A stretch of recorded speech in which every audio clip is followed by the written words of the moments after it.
Hello everybody, welcome to Calls. This is the 2023 Pebble Beach Pro-Am DFS Tactics show. We have a lot to get into, a lot of lineups to make, and a lot of information to give you, so let's not waste any time. All statistics provided tonight and every night are from fantasynational.com. It is simply the best tool out there, and it's the best resource for your money. It's going to make you a much smarter gambler, much better DFS player. Go check them out. It's simply well worth the investment. In the description to the video, there are links to all of my social media. This is Twitter, Instagram, and Twitch. Twitter is where I'll be posting my betting card after the show tonight. I'll also have a pretty unique question considering how many wagers I've put in. But if you want to see my betting card this week and every week, give me a follow over at Twitter. And then Twitter and Instagram is also where I post research throughout the week regarding winners or course information, anything of that sort. I did that Monday afternoon. So if you want to see that information, give me a follow at both of those places. And then Twitch is where I do the in-depth research throughout the week in the mornings, as well as look back at the previous week's mixed condition model, critique it, my lineups, give you everything that I think about from the previous week, and then baseball content, gaming content, all of that is over at Twitch as well. So give me a follow over there if you're interested in any of that material, any of that content. And then finally, we're live, chat's open. Who are you thinking about playing this week? Who are you thinking about fading? How much do you think the wind is going to play a factor? All that good stuff. If you have any lineup questions, if you're debating between player A and player B, throw it in chat. We'll be more than happy to scrutinize and take a look at both of those or any other players that you are thinking about. But let's figure out our strategies and our tactics for the 2023 Pebble Beach Pro-Am. And we're going to start like I should have done Monday, to be honest with you, but we're going to cover it tonight. We are starting over at Windfinder. And right here is Friday and Saturday, so let me actually reload the page. And you see not much going on tomorrow, with the exception of this little bit here. But I'm going to start with the kind of overview or whatever, because we will not have the super forecast for Saturday at the moment. So you can see Saturday afternoon especially, the wind really picks up. I mean, 21 mile an hour gusts up to maybe even 25, 30 mile an hour gusts for some of the players that are teeing off late on Saturday. And then Sunday looks pretty consistent in terms of moderate amount of wind. So let's move on into the super forecast, get more of an idea of what we're looking at today. Supposedly very calm, pristine for scoring conditions. Fortunately, they didn't start today. They start tomorrow. And again, more of the same tomorrow, very chilly with temperatures in the high 40s, maybe low 50s, because the first tee time is, I think, 9:30. No, 8:30 Pacific time. So not a lot of wind in the morning, but for those players who are teeing off late, say 10, 15 and onward, there looks to be a decent chance of wind in the afternoon as well. Now, with this being 3 courses and on split tees, the tee times are all starting from 8:30 to about 10:45-ish. So there is no pure AM PM wave any of the 3 days. So wanted to make sure I gave you that information. But tomorrow especially, and this will be most pertinent for showdown players, I would avoid some of the later tee times tomorrow specifically for showdown, just because of what the weather looks like tomorrow. And then on Friday, the wind completely changes. You can see it changes overnight and into the morning, looking like they're going to get a little bit of rain Friday morning, and then extremely calm but very chilly with a high of 50 on Friday. So you can see Anybody that has a later tee time, say maybe 10:15 and onward tomorrow, and who has the earliest tee times on Friday, look to have a pretty severe disadvantage. And then don't forget, we still have that Saturday forecast that we saw, that it was a lot of wind potentially in the afternoon again. So there isn't a straight answer as towards what split that you should look at. More so, I'm going to give you some general guidelines of what I've been doing. Anybody who is playing Pebble Beach or Spyglass Hill with the winds picked up, I want really no part of. And we'll go into why when we go to Fantasy National. Saturday looks like it's pretty consistent for wind regardless of the tee time, but the worst is in the afternoon. So really, I am trying to avoid Pebble Beach and Spyglass Hill Friday morning and Saturday afternoon, and I'm hoping that most, if not all, of the players are done with their round before this heavy wind kicks in for tomorrow. That's really the only thing I really have to go on, because there's no set if you teed off early Thursday, then you're late on Friday or anything to that effect. Like I said, there's a 3-course rotation. So you're going to have to be very, very diligent to find tee times. It's at pgatour.com/leaderboard. Again, I would avoid the majority of golfers Friday morning and the latest tee times on a Saturday. And then, like I said, I'm hoping that I avoid the majority of the wind tomorrow, like everybody avoids the majority of the wind. And I'll bring it back out to the regular forecast just so you can get an idea again. Saturday, it picks up in the afternoon again. So I'm trying to avoid Friday morning and Saturday afternoon Pebble Beach and Spyglass Hill. Just like the American Express, these 3 courses have a set rotation. The 3 courses, Monterey Peninsula, Pebble Beach, and Spyglass Hill, go in alphabetical order. So if you're playing Monterey Peninsula tomorrow, on Thursday, you'll move to Pebble Beach on Friday. You'll go to Spyglass Hill on Saturday, and then go back to Pebble Beach, as everybody will who makes the cut on Sunday. So it's in a alphabetical order. With that said, if you have a player or two that you're really, really focused on, if they happen to catch the wind late tomorrow, late Saturday, or early Friday at Monterey, they're in a pretty good spot.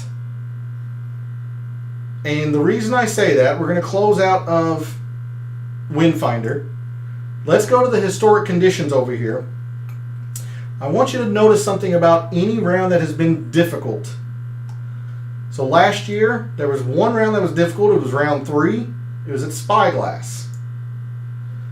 In 2021, they didn't play at Monterey Peninsula, but both courses, round 2, were difficult. So Pebble Beach and Spyglass was actually difficult in round 1. So Spyglass played difficult in round 1 and 2 last year. Spyglass played difficult in 2020. Pebble Beach and Spyglass, round 3 and 4. Pebble Beach difficult with these moderate winds. What you're not seeing is Monterey Peninsula be difficult. It can get average if the wind does pick up. I mean, round 2 last year, Monterey played average. Let's see. Round 3, it played average, but it has never played difficult. Monterey Peninsula has never played difficult. So that is why I am focused on players who are avoiding Pebble Beach and Spyglass Hill when the wind really picks up, meaning Friday morning and Saturday afternoon. But because of the weather and the wind that we have seen, I went ahead and sorted this for the beginning of 2022, let's take a look at some wind metrics. We're just going to look at it in terms of a strokes gained total view. Give these players a boost for this week if you think wind is going to be a major factor. Matthew Fitzpatrick, Tom Hoge, Scott Piercy, Jordan Spieth, Matt Kuchar, Keith Mitchell, Brandon Wu, Denny McCarthy, Victor Hovland, Taylor Pendrith. On down, Cameron Percy, Adam Long, Scott Stallings, Thomas Detry, Alex Smalley. Those are the top 15 players in the wind. And, I'll scroll down a little bit more. Looks like you can hit maybe the top 35 or so. So give these players some extra consideration or a boost, if you will, in your rankings. Conversely, players that have not played well in the wind since the start of 2022. Ted Potter Jr., Andrew Landry, Harry Higgs, Nick Watney, Ben Crane, Jason Duffner, Wesley Bryan, Dylan Wu, Fabian Gomez, Justin Suh. Granted, that's only 2 rounds. Tyson Alexander's only 2 rounds. Max McGreevy, Brian Gay, Kevin Tway, Ryan Brim. So give these players a downgrade in your rankings with the wind that is in the forecast. It looks like at some point throughout the week, no matter where you are, you're going to hit some wind.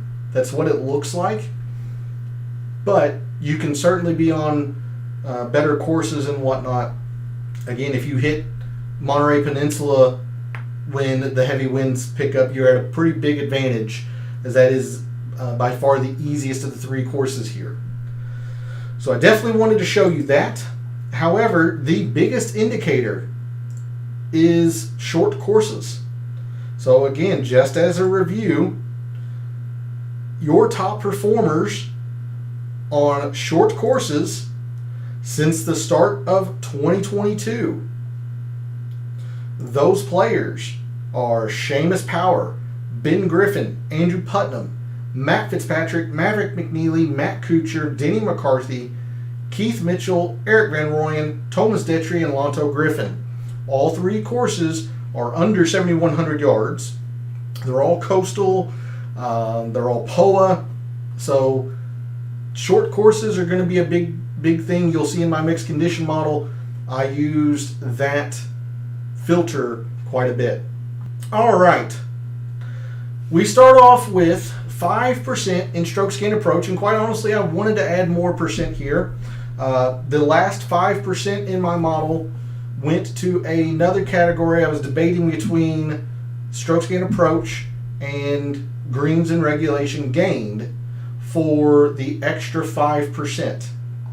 And I went with greens, and I'll explain why there. Very well could be too light in strokes gained approach here. Just kind of ran out of percent. 5% strokes gained around the green. These greens are small. I want to see who can play well around the green. And I added scrambling. 5% scrambling gained on all fast POA greens. And you see the 2018, I'll explain that when we talk about putting, and I'm going to do that last. But scrambling gain. So I have 10% with some around the green type factor. I think it's going to be a pretty big deal this week. I mentioned we're going to talk about putting last. 5% on birdies or better gained on short courses. 10% in bogeys avoided on short courses. These greens are the smallest on tour. That's why I put the last 5% into greens in regulation gained, because I think it's going to be a major factor. So 10% in greens on short courses. We talked about the scrambling. 10% in proximity, 100 to 125. It is the most prevalent approach shot here at Pebble Beach. It also led to quite a bit of correlating success or upper leaderboard success. So I want to see who is very good from that proximity. 5% in par 3s, 10% in par 4s, and I did not split out the 350 to 400. Again, could be a slight mistake, but par fours are just going to be extremely important, and you have everywhere from 0 to 350, and there's even one long par four at 500 plus. Now, when the week ends, I do think the 350 to 400 will be the most important. This was partially a running out of percent type issue, so I'm going with 10% in all par fours. And again, that might be a little bit of a mistake, and that'll be something that I'll be weak to if there's a certain range of par four that truly matters. And then 15% in 500 to 550 yard par fives. Now, par fives, there are 6 par fives from this range, and there are 6 par fives from 550 to 600. But we saw throughout the week in Microsoft Excel that this range was really the be-all, end-all for this tournament. So I've put 15% there because par fives are extremely important. I'm just very confident that this is the range that will matter versus I'm not as confident in the 350 to 400. So let's talk about the putting.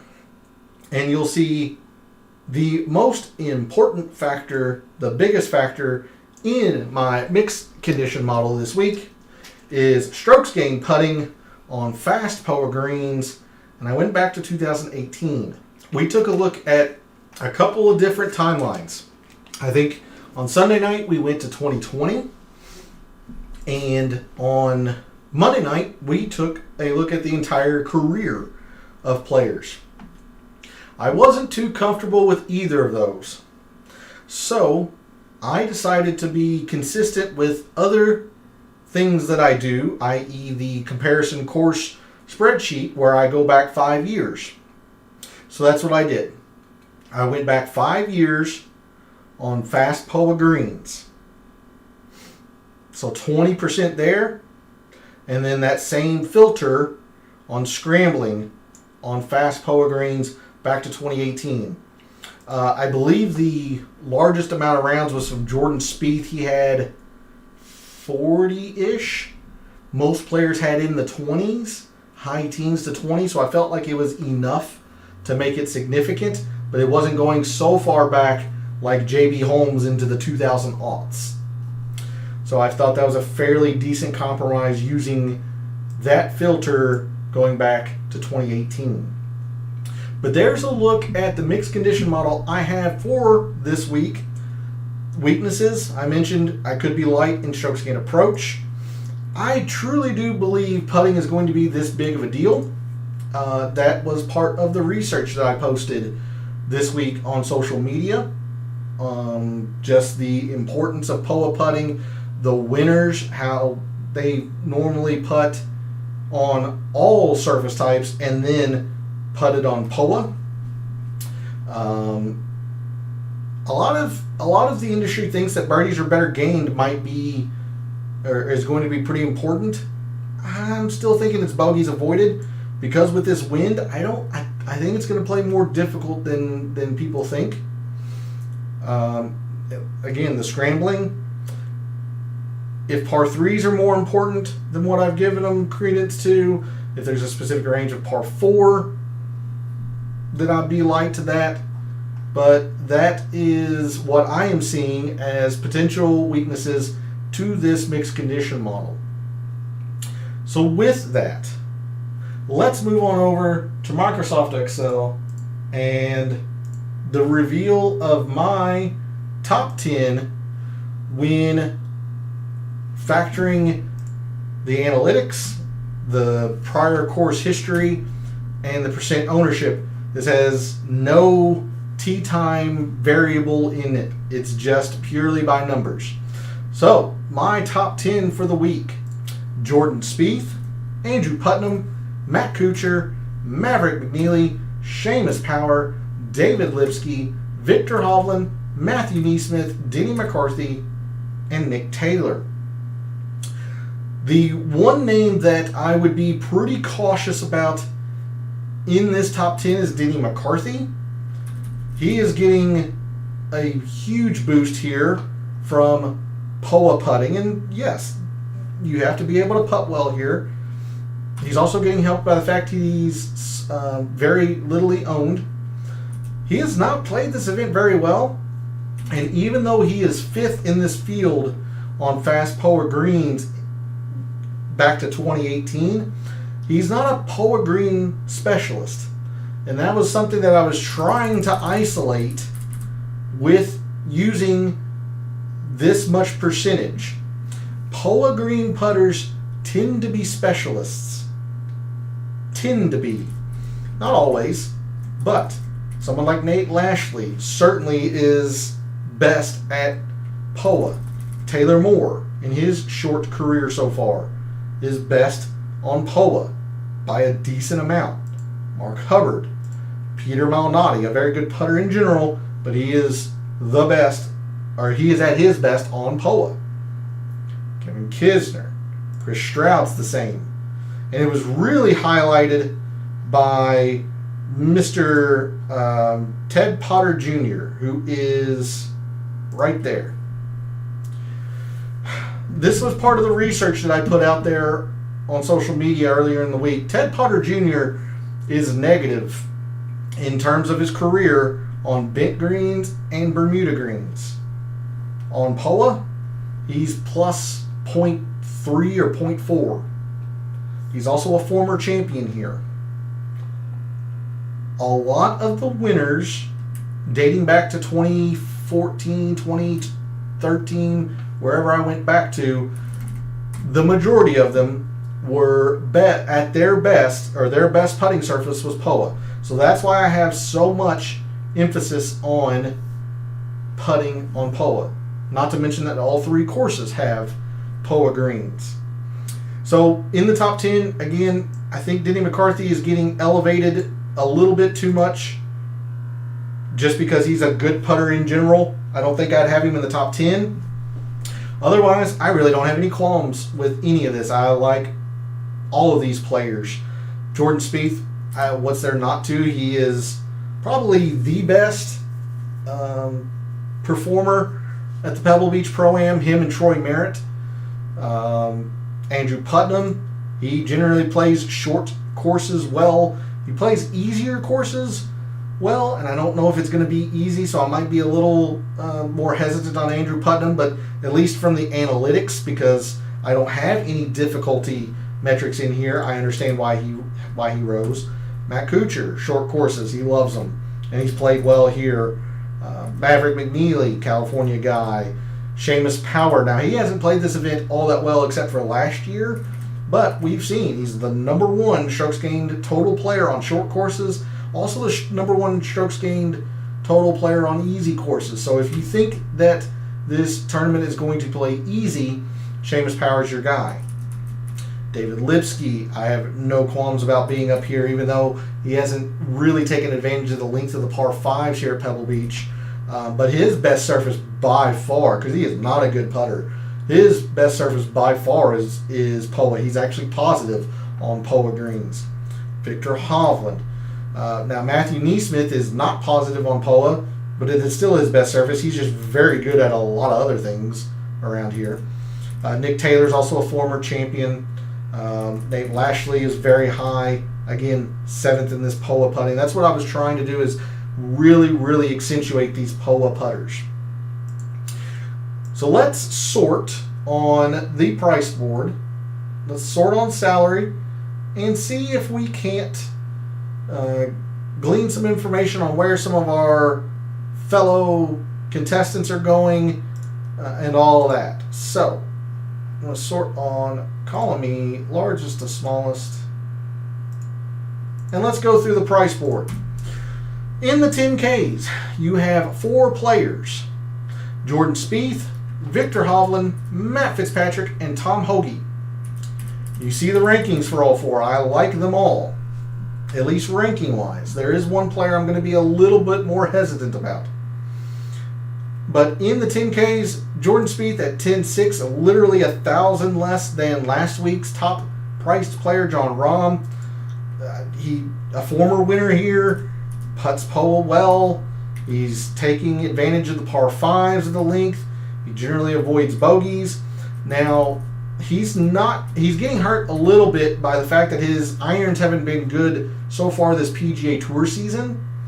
It's Jordan Spieth, I would think, and expect his irons to be better than 107th. So I see no issue with having him first. The pure analytics have him 6th, as you can see here.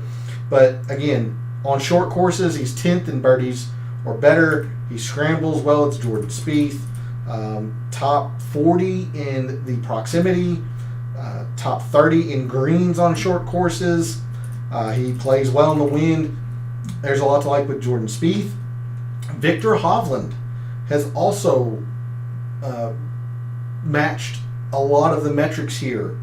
POA putting, he's actually pretty good on.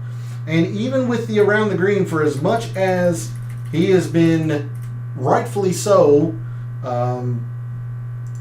criticized for his lack of around the green prowess, he's been pretty darn good so far in the 2022-2023 season. Again, dating back to the Fortinet. Not a lot of rounds, but he's actually been pretty good. He's 8th at birdies or better on short courses. He's 13th in scrambling. We know his ball striking prowess. 10th in greens. There's a lot to like with Victor Hovland, and I truly expect he will be more than 16% owned. The player that I am most concerned about in the 10Ks is Matt Fitzpatrick, because he has an injury. He's still working through a neck issue. And anytime you're trying to play golf with a bad neck, bad wrist, bad back, I'm going to be pretty hesitant. And you see, he hasn't played the Pebble Beach Pro-Am the best. It's not terrible, but it's not the best. He's not exactly great on POA. Fitzpatrick's a bit of a fade for me, so he's one of the players that I will lose to. Now, having said that, I am probably going to have him in a lineup just for safety, if you will. But Fitzpatrick's a pretty good fade for me. Pretty good fade for me. The player that I like the most, and it doesn't show here because of the tee times, is Tom Hoge. Yes, he's the defending champion. I'm not going to pick him to win this year. I don't ever pick anybody to win back-to-back tournaments or in back-to-back years. But Tom Hoge seemingly got the best draw of anyone in the field.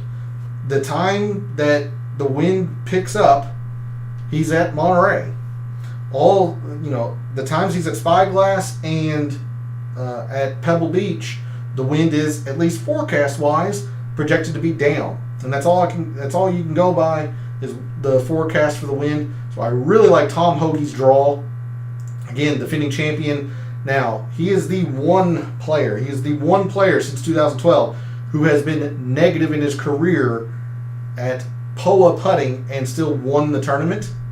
So he could be an outlier, but everything else is really damn solid. Top 20 in the length of par 5s here. 21st in avoiding bogeys on short courses. Number 2 at the specific length of approach shots here. 3rd in par 4 performance. Number 1 in approach. Yes, the around the green is bad. You probably saw that right off to the edge of the screen. The around the green is bad. The scrambling's bad. But if you are number 1 in approach, your proximities are great. I don't see any reason not to fire up Tom Hoge.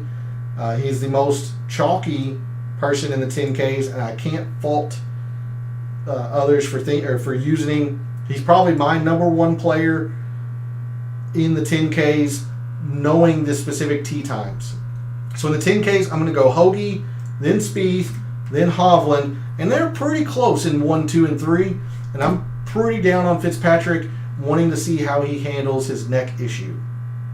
We move into the 9Ks. We go Seamus Power, Andrew Putnam, Maverick McNeely, Justin Rose, Matt Kuchar, Denny McCarthy, Keith Mitchell, and Joel Damon. Hey, Joey, thanks for jumping in chat. Hope your weeks went well. You ready for your wagers, your DFS lineups and all that? It's good to see you in chat. But with the 9Ks, you see all of these players are also very, very highly rated with the exception of one person. It's Justin Rose. He's not played this event well at all in his career. Not at all, at least in the past 5 years. He's really struggled on POA since 2018. He does not avoid bogeys. Now, he's very good at birdies, or better, on short courses.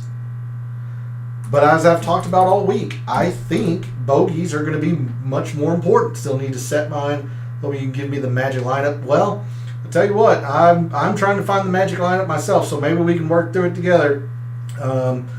But with the chaos that the wind forecast has, if you missed it, check out the intro after the show tonight.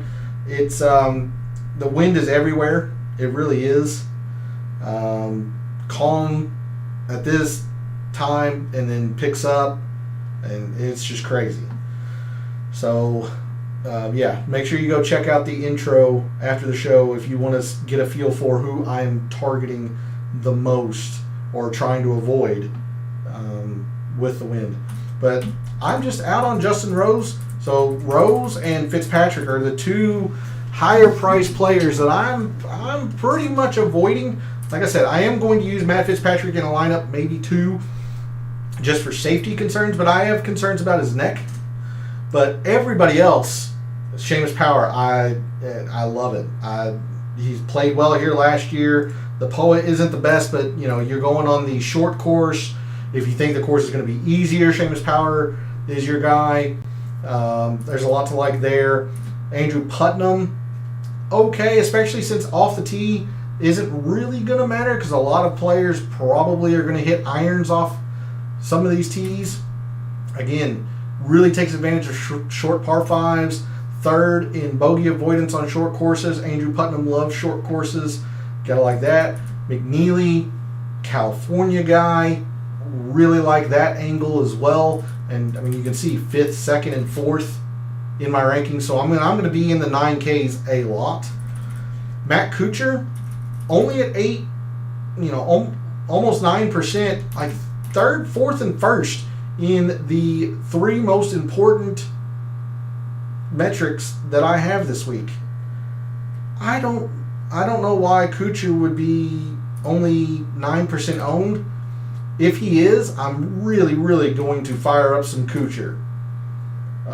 He putts POA very, very well, as you can see. I think it's his best surface, in fact.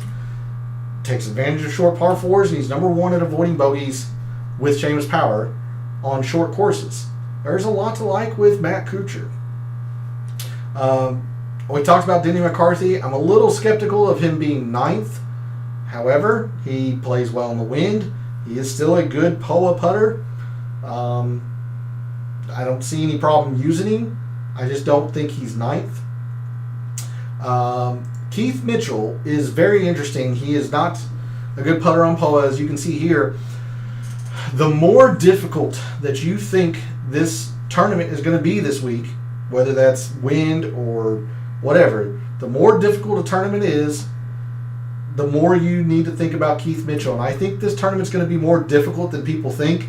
So I've been gravitating towards Keith Mitchell quite a bit in my lineups. And that's another player that I'll lose to. Whereas Fitzpatrick, if he plays well, I'm probably going to lose. Keith Mitchell, if he does not play well, I'll probably lose because I've been gravitating towards him since he's only at 10%, and I think this tournament's going to be more difficult than years prior, and what people think. Joel Damon's okay. You see the POA putting, pretty iffy, but he is very good on short courses, so something has to give there. Par 4s, he's been fantastic. The irons have been very, very good. Something has to give here. He's been bad at the procs. He's bad at POA putting. So, it's fine. 10% is fair. I don't hate it. But like I said, I'm so high on Keith Mitchell, I haven't been really gravitating towards Joel Damon much at all. There's a look at the 9Ks. Let's move to the 8s. We have Taylor Pendrith, Thomas Detry, Alex Smalley, Ben Griffin, Kevin Kisner, Dean Burmester, Taylor Moore, David Lipsky, Trey Mullinex, Nick Taylor, and Eric Van Rooyen. Your most projected owned player is in here. It's Ben Griffin. I completely understand it. Short courses, wind, he has played well. Look at the Bermuda. He's played well recently. His performance at the Farmers in terms of putting, I think it was good. I don't know if it was spectacular, but I think it was good. So the one tournament that we do have information on him, it was good. He's been bad at the particular length of par fives. That's just a lot of chalk. That's a lot of chalk. And if I know I'm going to be using Hoagie, who is, I think, the second most projected owned player, I'm really struggling to put or to use Ben Griffin a lot, knowing how chalky he is, and I'm going to be using Hoagie since I think he has the best tee times. So elsewhere in the 8Ks, right above Ben Griffin, I've been gravitating towards Alex Smalley. Look, anytime greens in regulation are a factor, you got to think about Alex Smalley. He just hits greens in bunches. That's what he does. He's good at the par fours. It's getting cut off. Shucks. He's 12th in the par fours. His irons have been good. He's good on POA. Like, there's a lot to like with Alex Smalley. That's why you see him at 15%, but it's still less than Ben Griffin. So I've been gravitating towards Alex Smalley. Yes, that number is very, very high. He's only played this event once, so I wouldn't be terribly scared off about it. Kisner's kind of interesting, to be honest. He prefers short courses. Do you think Hoagie is a solid choice to win at 25? Yes, I do. Brandon, yes, I do. Thanks for jumping in Twitch chat. Appreciate it. Yes, we've talked about it a little bit, but Hoagie, I think, has the best, he got the best draw in terms of wind and courses. The time the wind picks up, he is at the easiest course. So I really like Hoagie in terms of DFS. 25-1 is, it's kind of short, especially since he's not the best putter on POA, but he won last year. It didn't stop him last year. So I think it's fair. I don't think it's great value, but I think it's fair. I bet somebody actually at a lower price than Hoagie, just because I like his chances a lot this year. Cough, California kid, cough. But I don't hate Hoagie at 25. I really don't. A lot of that, again, predicated on the fact that I think he's gotten the best draw. But coming back and talking about the 8Ks, like Kevin Kisner's kind of interesting. He likes short courses. Number one putter on POA. Now, POA's not his best surface, but he's the number one putter on POA of this group. If you think putting is that big of a deal, really think about it. Taylor Moore, very interesting. I'd be surprised if he's only at 9.5%. I see a lot of people who've been very, very high on him. There's a lot to like here. Now, this part of his stats are middling at best, sure, but par 4 performance, strong. Irons have been good. Now, the birdies are better, are an issue, 102nd. But again, I think it's going to be more about bogey avoidance because I think the tournament's going to play more difficult this year and this week. So I'm not terribly concerned about this. He's also 21st. It's getting cut off right on the edge of the screen. He's also 21st in scrambling on fast POA greens. I like Taylor Moore quite a bit this week. I really like David Lipsky. Problem is, he's at 15.5%. That's a lot of chalk to eat. That's also a big reason why I'm so down on Ben, or not down on Ben Griffin, but I'm trying to fade him because I really like Lipsky a lot. He's not a good putter, but his best surface by far is POA. He's actually positive on it. Bogey avoidance, very good. And then look at this string of just elite stats he has. 18th, 12th, 14th, and 3rd. That's just right off the screen. 3rd and around the green, and we've talked about all week how much I think around the green is going to be a factor. Top 15 in irons, top 15 in par 4s, the proximities. Like, there's a lot to like with David Lipsky, but understand he's going to be very, very chalky as well. And then Nick Taylor, former champion, makes some sense, I suppose. But in the 8Ks, I'm just not there with Taylor Pendrith. He is just awful on POA. And this is not an off the tee type tournament, and that's where he shines. So I'm just kind of off on Taylor Pendrith. Detry, okay, I suppose. 11.5%, fairly expensive in the 8Ks. I mean, I think it's fair, but I really like Smalley. I really like David Lipsky. That's probably the second piece of chalk that I'll eat, other than Tom Hoagie. I really like Taylor Moore, and I think Kevin Kisner could have some value here. Moving to the upper sevens. I'm not going to go through all of them. There's quite a few players in the sevens. Take a look at Brendan Todd. Again, anytime putting is a factor, Brendan Todd's just a very good putter. And he also plays shorter courses fairly well. 30th in bogey avoidance. He's 5th at the particular proximity here at Pebble Beach at the Pebble Beach Pro-Am. The par 4 scoring has been very good. 5th around the green. Take a look at Brendan Todd. He's 11%, so it's not a pivot by any means. But I don't hate Brendan Todd. Now, he hasn't played this event very well, so take the good and the bad, but I kind of like Brendan Todd. And really else, otherwise in the upper sevens, maybe Lonto Griffin, but again, like him and Russell Knox, you're getting 15% and 14.5% in those two players. There's a lot of love for those two right in the upper sevens. Hey, James, thanks for jumping into chat. We haven't reached the low sevens, but I will get to Hostler here in a minute in the low sevens. Still in the uppers. But thanks for jumping in chat. Lonto Griffin's fine again. Like I said, he's just very chalky, but very good at avoiding bogeys. Second, birdies are better on short courses. Scrambling's been good. I don't see any reason that Lonto Griffin would be a bad play.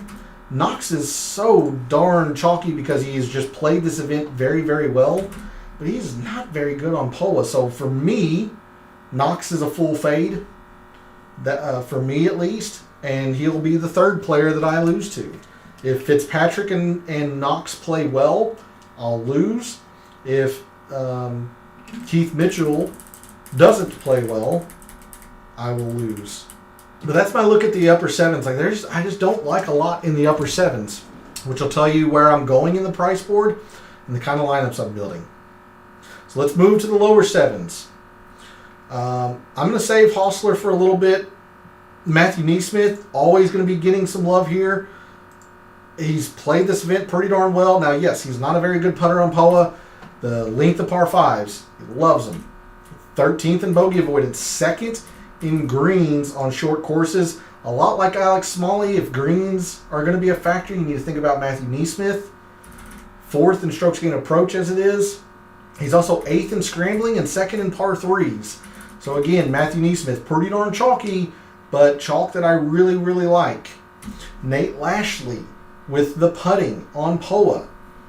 Very, very high on Nate Lashley this week. He really doesn't have a bad stat across here. Now he has some middlings, sure, but the proximity also very, very strong. Par 4s are okay. Around the green, all that stuff. His worst is par 3s. And I've only got 5% in them.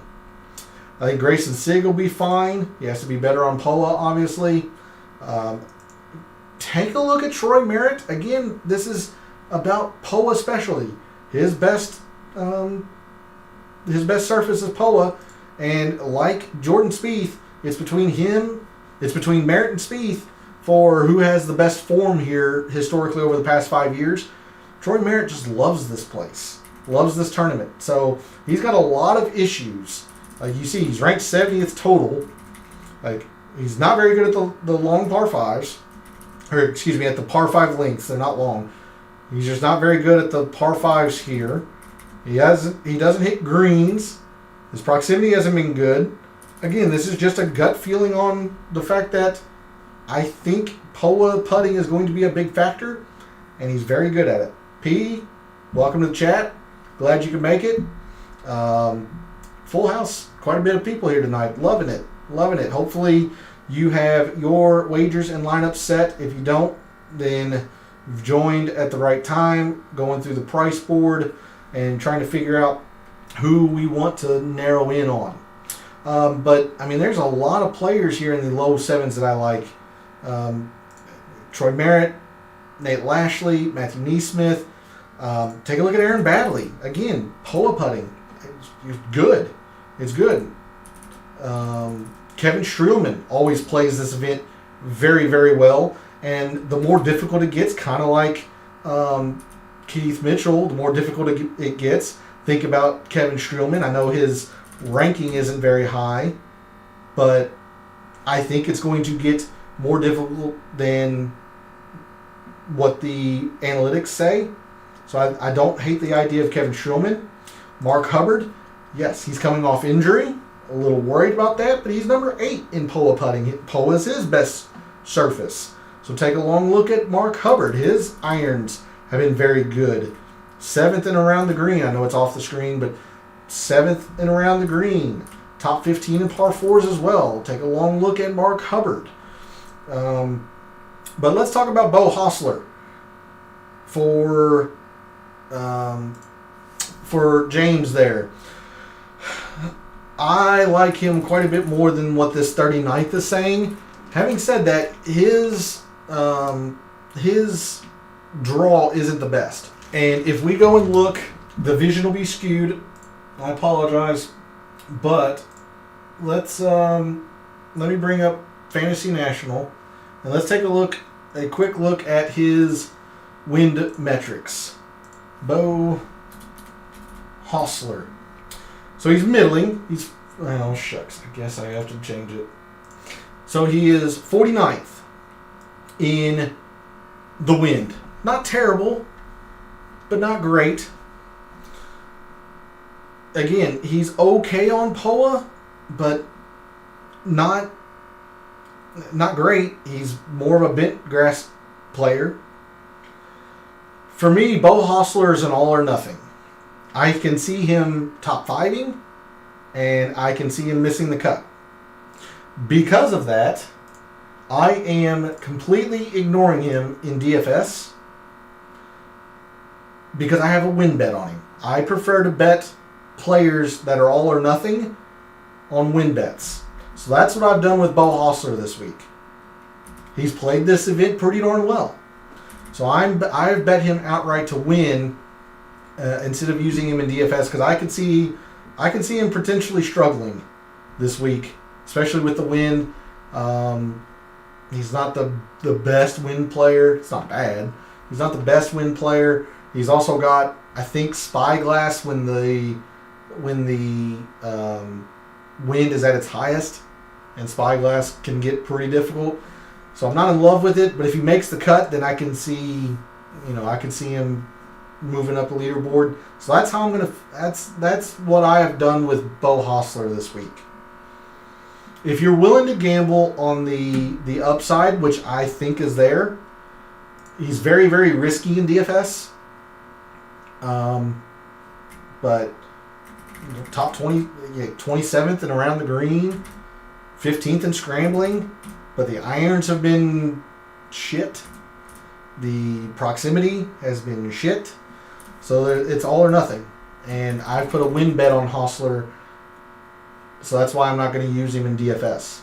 But there's a look at the low sevens. I mean, Matthew Neesmith is very chalky. I don't think I'm going to be able to get away from it. There's just too much to like here with the iron play and the greens. Take a long look at Nate Lashley for the putting. Take a long look at Troy Merritt for the putting. Aaron Baddeley, much the same. The reason I'm not as high on Justin Suh, even though he's ranked 11th, he doesn't have nearly as many rounds. I think it's 6 or 10 rounds on POA, as opposed to somebody like Troy Merritt, Nate Lashley, Aaron Baddeley, who have had longer, have had longer to build up a solid foundation of POA stats. If you think wind's going to be a big factor, take a look at Scott Piercy. If you think it's going to be difficult, take a look at Kevin Streelman. I don't know how I feel about Matty Schmid. Like 2.3. I mean, Matty Schmidt is very talented. So seeing 2.3% ownership on Matty Schmidt is kind of interesting. But we don't know anything about how he's going to like the course. He did not putt well last week at the Farmers, so maybe he doesn't like POA. It's hard to say. But let's move to the sixes. And your fellow contestants are not coming down into the sixes really at all. There's a 4.5 from Peter Malnati. That's about it. And I've got 2 or 3 names for you all in the 6Ks. Starting with Peter Malnati. Number 6 in POA putting. His POA green performance is spectacular. Over his career, he has averaged, I think, 7/10, maybe even 8/10 of a stroke per round on POA. He's a POA specialist. I love Peter Malnati. He's also very good in the wind. He's number 1 at the length of the par 5s, most prevalent here at Pebble Beach. He's top 20 in proximity here at the Pebble Beach Pro-Am. The around the green is great. Birdies are better when it's on short courses is great. I really, really like Peter Malnati this week. He will be the 4th player that I lose to. If Mitchell and Malnati don't play well, I'm going to lose. But I really like Peter Malnati this week. Elsewhere in the 6Ks, and I'm just fixing this because I am OCD and I saw all the caps. Take a look at Ryan Armour. He's also pretty darn good on POA. He avoids bogeys on short courses. Now the par 5 scoring will have to improve. Yes, absolutely.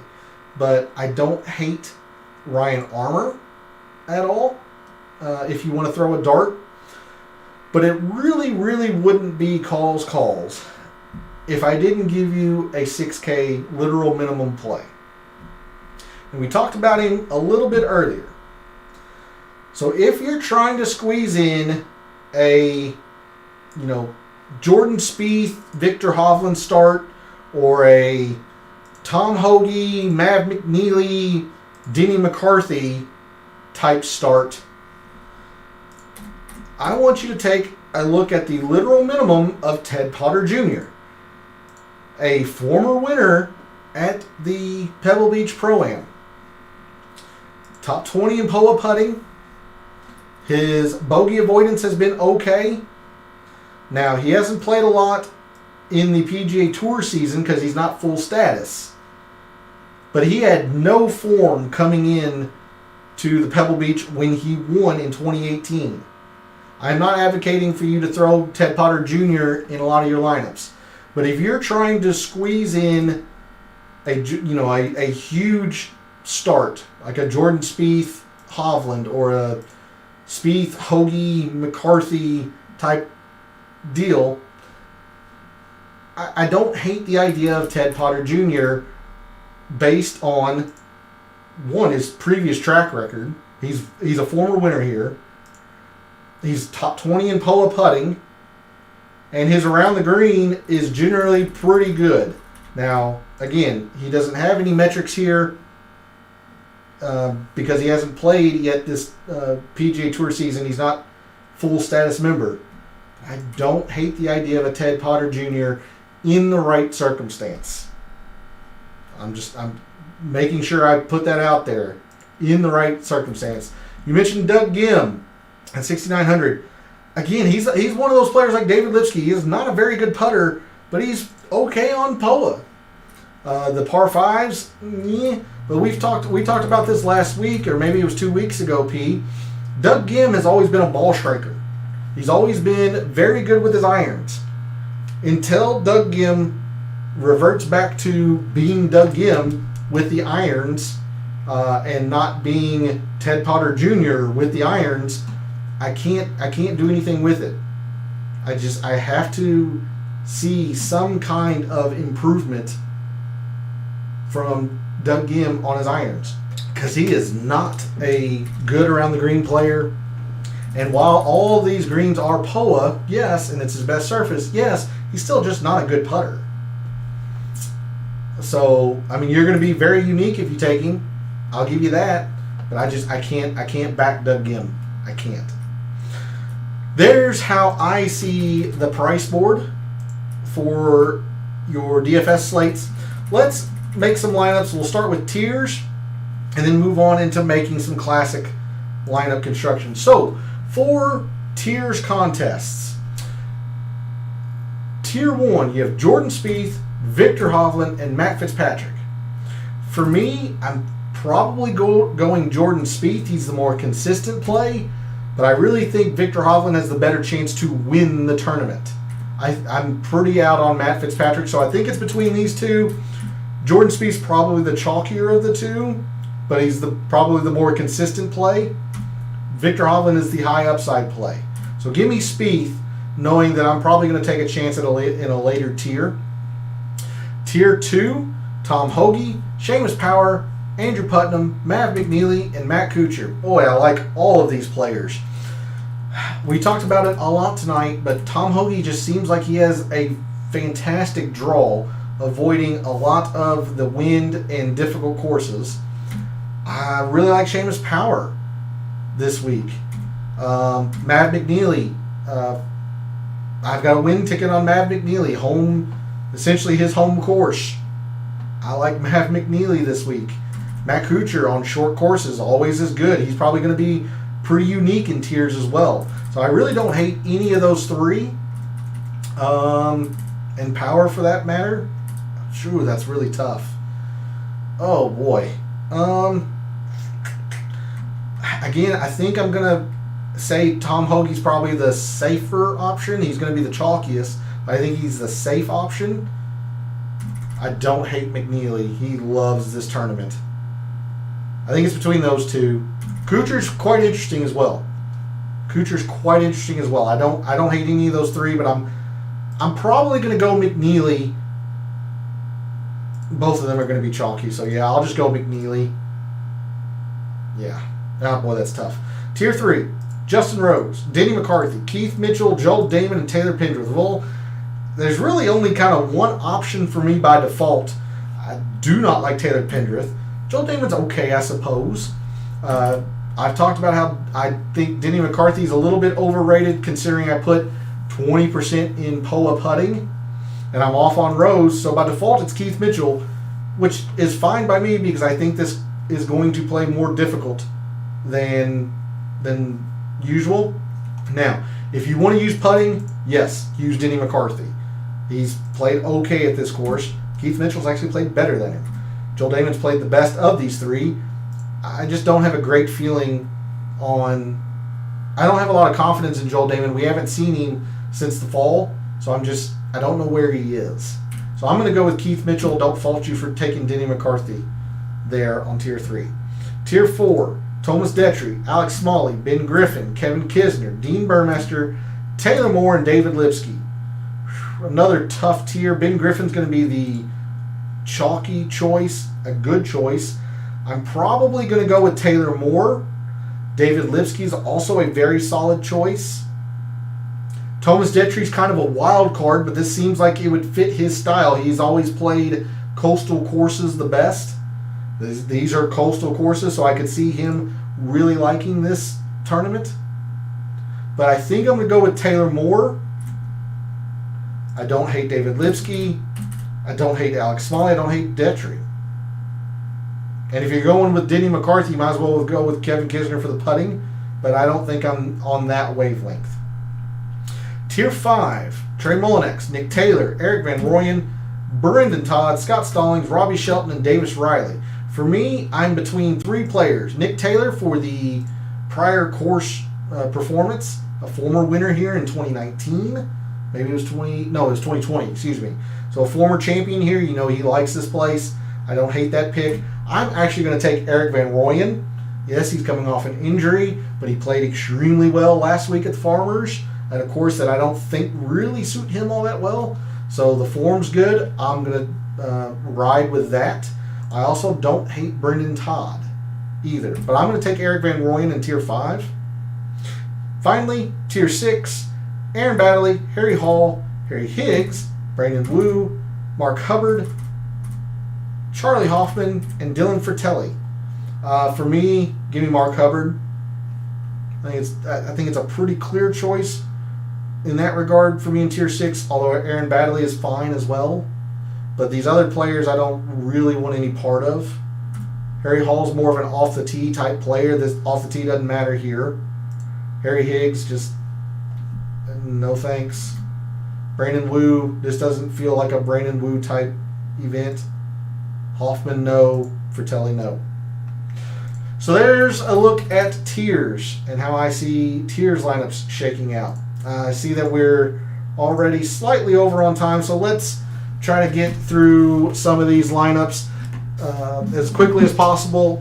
And of course, if you have any questions about your lineups, feel free to throw them in chat. Or if you want to see lineup theory or lineup constructions or specific players. But if we're going to try to figure out what our fellow contestants are doing, we're going to have to try to make the chalkiest of chalky lineups. We're going to have to start with Tom Hoge. And with your fellow contestants not going anywhere near the 6Ks, I'm going to go with Ben Griffin, really balance them out. And then we're going to go, who else is getting a lot of love up here? David Lipsky.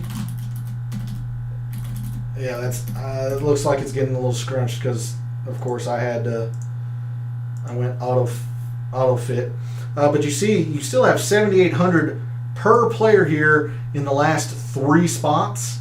So, I mean, you've got a whole lot of room here to maneuver. Nick Taylor getting love. And that's 76. It's Lonto Griffin. And then you still have 76, but if you drop down to Matthew Neesmith, that is a 15.5% lineup. 15.5% lineup, leaving a little bit of money on the table, yes, but not even flirting with the 6Ks. You get Hoge, the defending champion, Ben Griffin, who has played windy, short courses well, a former champion in Nick Taylor. David Lipsky's in good form, so that is a lineup that looks pretty darn chalky to me. If your fellow contestants aren't going into the 10Ks, looks like they could be going something to the effect of maybe Mav McNeely, Alex Smalley. Again, Ben Griffin, he's just the most chalky player. Again, it's the same 7,700. I'll try to use some different names here. Brendan Todd's getting some love. Russell Knox getting some love. Matthew Neesmith's the highest at 73. Yeah, I mean, it is what it is. Your fellow contestants are bottoming out at Matthew Neesmith at 73. There's a 15% projected match. Different variation if they're not going into the 10Ks for a Hoge or a Hovland or a Spieth or whatever. So, if we want to combat that, well, I told you, I'm probably going to use Tom Hoge. I just love his tee times, his the draw that he's gotten. There's a lot to like there. Yes, he's not a historically good putter on POA, but he won last year. And I've talked about it seemingly all night, but I mean, I think this tournament's going to be more difficult than what people think. So I have no problem going to Keith Mitchell in the lower 9s. And when we went through the price board, I mentioned how there's not a lot in the upper 8s that I like. I mean, Brendan Todd's fine, but Lonto Griffin, very, very chalky. I don't have to use Lonto Griffin, so I don't mind hitting an 8 here. You know, whoever that be, Thomas Detry, Alex Smalley. I'd probably use David Lipsky. Well, maybe not with Tom Hoge, but I like David Lipsky the most, but I like Taylor Moore a lot. So I'm hitting a 10, a 9, and an 8. I still have 7,500 per player to come down into the low 7s where I think there is a lot of value. Again, we talked about it. Bo Hostler, he's too all or nothing for my liking in DFS, but if that's where you're at, that's fine. We are a bit chalky, so I'd be concerned to use Matthew Neesmith in this lineup, but somebody like Nate Lashley is at 10.5%. I don't hate Nate Lashley. We can go Troy Merritt. Scott Piercy, if you want to go with the wind narrative. Aaron Baddeley. Again, Kevin Streelman. Mark Hubbard. He's at 7,000. We might actually be able to sneak another 8K in here. Yeah, 8,300. That's Taylor Moore, David Lipsky. Yeah, why don't we do that and see how chalky this lineup is. David Lipsky, and 73 was Nate Lashley. So 12%, a little high for my liking, to be fair. You don't have to use Lipsky. But that's a lineup. That's a very common lineup that I've been gravitating towards. I really like Hoagie, and then I'm trying to find some more uniqueness elsewhere in here. If you aren't comfortable with David Lipsky, maybe it's an Eric Van Rooyen. And all of a sudden you're really dropping the percent or the likelihood of a duplicate lineup. Eric Van Rooyen, Brendan Todd, players of that ilk. Let's talk about stars and scrubs. See if we can't build one of those types of lineups. If you're going stars and scrubs, I really do think you have to go with Jordan Spieth. And from here, it depends on if you want to try and squeeze a Victor Hovland or Tom Hoagie together. With Spieth, I should say. If not, then you can maybe avoid the sixes. But if I'm going Jordan Spieth, I mentioned how I have a very good feeling about Peter Malnati this week. So you can go 68 for Peter Malnati. Let's go Spieth, Seamus Power. He is getting a decent amount of love at 14%, but he's certainly not Mav McNeely levels. We can go Spieth, Power. Again, it's just because I'm not anywhere near the upper sevens. I feel like I can squeeze another 8K in here. So maybe it's Thomas Detry. Maybe it's Nick Taylor. Take your pick. For me, let's use Alex Smalley. He is pretty chalky. But we have 7,100 and 7,000. So we can come down into here. Again, Aaron Baddeley, Kevin Streelman, Matty Schmidt is interesting, I would say.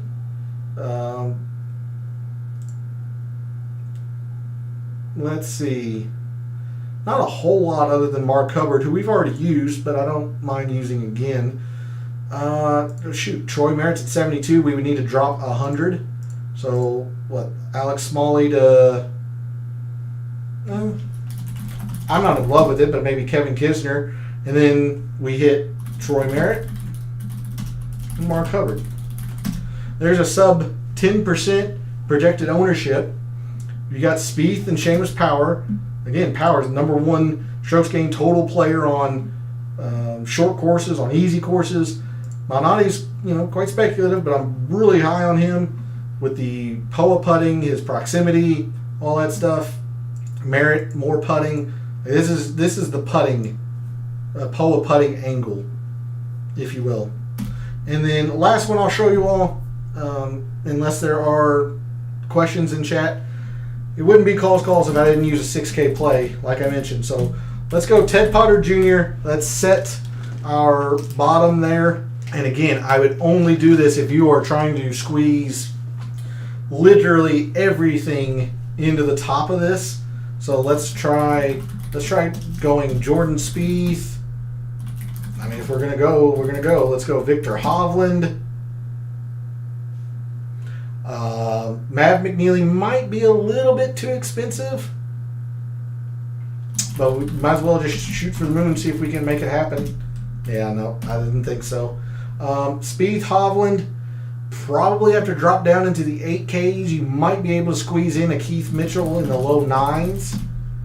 Yeah, it's 7,000. That'd be pretty tough. So you'd have to come down into the 8s. You have a couple of chalky players here, but Ted Potter Jr. being so unique, you could probably afford to take a David Lipsky and still not be unique, if I could ever spell his name right. And you're still at essentially $7,500 per.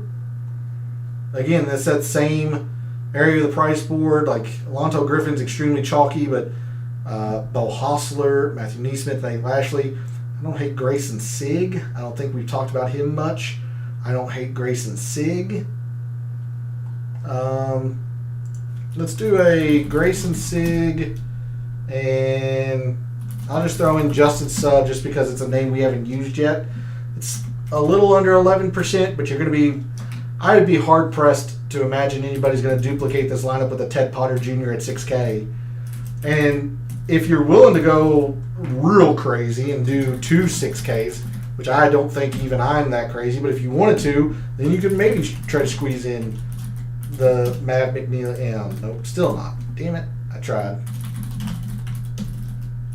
Maybe Keith Mitchell fits? Oh, yeah.